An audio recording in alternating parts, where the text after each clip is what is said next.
Halo kawan, sini ada berbagai jenis locking plier. Okey, contohnya dia ada kepala yang macam ni, dia boleh universal lah.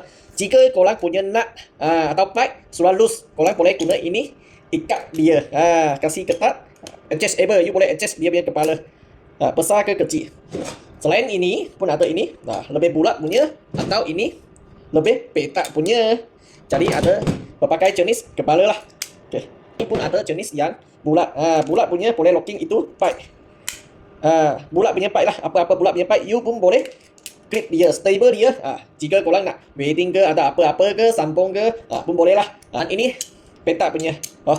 Ini apa-apa benda yang petak dia pun boleh claim lah. Okay. Dia boleh hold dia. Macam ni hold dia. Okay. Pun universal guna lah. Jika korang ada minat, sila bagi tahu kami.